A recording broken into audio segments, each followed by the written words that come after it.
Last week, we began the series Finishing Well, and it seems it has touched a special chord with many viewers, going by the personal feedback received.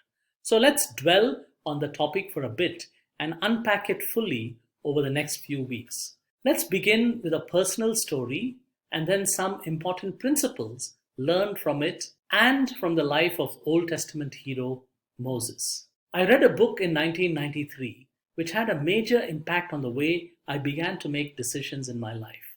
It was Dr. Stephen Covey's 7 Habits of Highly Effective People. While I have consistently practiced most of the habits listed in it, there was one exercise he mentioned in habit number 2, begin with the end in mind, that was life-changing for me. Let's do the exercise. Imagine you're attending a funeral in a church. And as the coffin lies up front, 4 speakers honor the deceased person with speeches. The first one is a dear friend, the second a colleague from the work, the third one is a very close family member, and finally, the pastor of the church. As you hear the speeches, you suddenly realize you are the subject of the speeches. It's your funeral, and you're being honored. Now, what would you like the speakers to say about you, your life, your character, and your contributions? What impact would you have liked to have made in the lives of your spouse, your children, your colleagues, your friends, and pastor? In fact, at many funerals, out of courtesy to the dead person, a lot of things are spoken that are not entirely true. But really, what would you like people honestly tell about you in the different roles you play in life? A child, a friend, a sibling, a colleague, a spouse, a parent, and a member of society. If you put down your goals for each of these roles, you will end up with your personal mission statement for your life. I noticed that somewhere along the line, Covey changed the exercise from what I used to call the most important funeral of my life, probably because people don't like thinking of their funeral. He now asks us to imagine it's our 80th birthday with the same mix of people making speeches. You can pick whichever image works better for you. A few more words on the personal mission statement. They come in all forms and shapes. There are no hard and fast rules on how they should be crafted. Most people prefer to write it down, and I have a template that I use when I help people write their life mission statements. But for the most, I let people express their mission statements their own unique way. Some write a short story, while experts in précis writing use a sentence or two. In my workshops, some have drawn it, some have made a collage of pictures, one wrote a song, and one of my friends even created it as a front page newspaper obituary of his. So the form you use does not matter. What really matters, though, is that you have a personal mission statement and it distinctly captures your desires. Viktor Frankl once said, "We detect rather than invent our missions in life."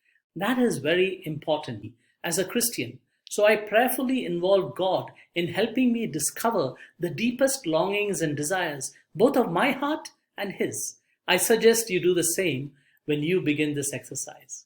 You can do this by using the promise God gives us in Jeremiah 33:3. "Call to me, and I'll answer you and tell you great and unsearchable things you do not know." Is it not a matter of comfort that we can find unsearchable things through God's revelation to us? The very nature of the word unsearchable is that we can't find it. It has to be revealed. God helps us detect our mission. Once crafted, I find it important to have the personal mission statement kept in a place or places where I see it regularly. It's on the first page of my Bible. As Covey puts it, our personal mission statement becomes, in some ways, our personal constitution. It guides us as we make major and small decisions in life. For example, all my job changes since 1995 have been made primarily to fulfill my personal life mission. Equally, it is very acceptable for me to use it as a benchmark when I have conflicting requests that fill up my Outlook calendar.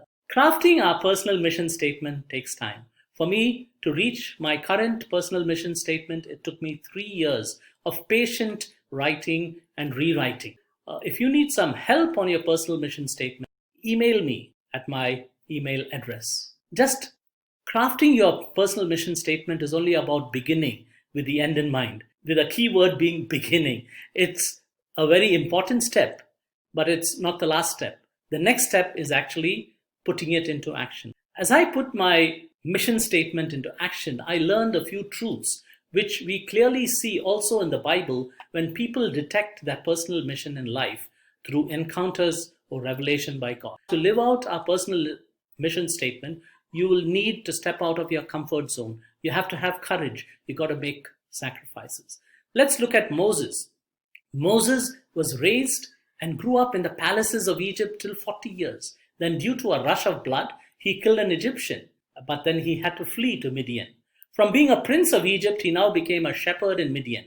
When his time was right at the age of 80, God helped Moses detect his life mission through a burning bush encounter. Moses then had to find courage through God to face Pharaoh. He had to step out of his comfort zone, leading the rebellious Israelites for 40 years in the desert. He made a lot of sacrifices. We understand why Moses did it by reading Hebrews 11:24 to 27.